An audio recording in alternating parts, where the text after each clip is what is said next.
Hello. I wanted to redo this video that I did yesterday or day before yesterday on how uneducated the educated are in this country.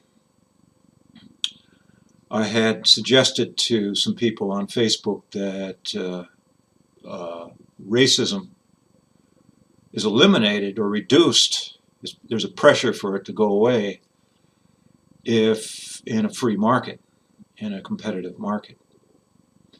And the fella had no idea what I was talking about. The guy is a political person. He's run for state office. And so I suggested that to explain the principle that if in his industry he was prejudiced himself against not a person, not a race, but against a particular factor of production, a specific factor of production. And he didn't want to he wouldn't use that factor of production because he was prejudiced that it wouldn't produce as much of the good that he was producing. And so he came back and said, and then as a result of that, he would tend to go out of business, and he would tend to that would be the tendency, that would be the effect, to lose, because you would be prejudiced against the advantage, because if the other guy wasn't, or the other competitors weren't, and so you would have to become less prejudiced against that factor of production or go out of business. And if you did go out of business, you would have to see that factor of production yourself work if you went to work for those people, so your competitors, after you went out of business. So but then he came back and he says, well, in our industry, we're not prejudiced against that kind of factor of production, which, is kind of throws you off, because you're not saying anything about the antecedents, the factor of whether or not someone's prejudiced. You're only saying that if you're saying that if there's a prejudice, it'll hurt you economically, and it'll tend to go away as a result. And so but he didn't get that. And here he is, college-educated person running for state office, and he can't even think. So crazy, isn't it? I mean, the whole business of being able to think about economic principles is not available because of our government education, which doesn't give a damn if we understand that government is theft, that it's a monopoly. Even something as basic, as obvious as that, we don't even know. We're so brainwashed how that the fact that government is simply a non-competitive, the non-competitive agency of society. It plus whatever it makes non-competitive, like, say, for instance, the railroads or something like that, and or the bus lines or the roads or something. Well, it owns the roads, but things that it doesn't own, it creates that's the only source of non-competition. By protecting certain industries, that's the only other source of non-competition, is the protection of other industries, other than the government itself. And it has no accountability. This lawyer, I just posted a Facebook, some lawyer is suing for a man who was walking down the street, and this crazy cop, the lady cop, they were trying to control the people, and this lady cop must have been panicking or something, and she was spraying that pepper spray all over the place, and hit this guy right on the side, really screwed him up. He had to wash his eyes out with milk the rest of the day, and he missed his daughter's birthday party. But he was on the phone talking to his mother about his daughter's birthday party. This isn't because there's not a good manager in charge of the government. It's because the government has no feedback mechanism. And in the free market, you have feedback mechanisms which make you behave.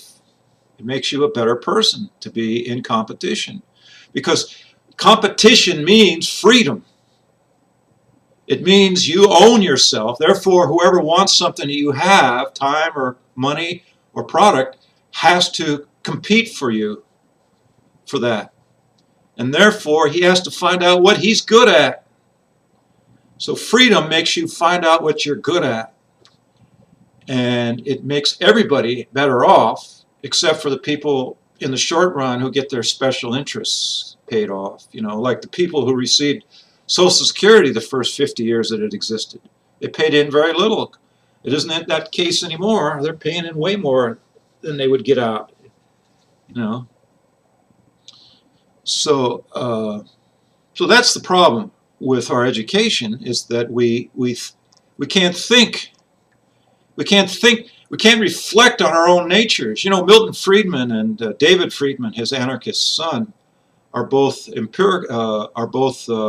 experimentalists in terms of economics. But what I've just done is reflect on your own impulse, reflect on your own consciousness. You know, I've proved that economics is not experimental. These guys are insane. Even though they're good economists, they're so brainwashed by, or they're so unaware of their own ability to reflect on what you would do if you're in business and you have to make a decision. I mean, he says you have to experiment to see if it's good, whether the minimum wage would reduce unemployment.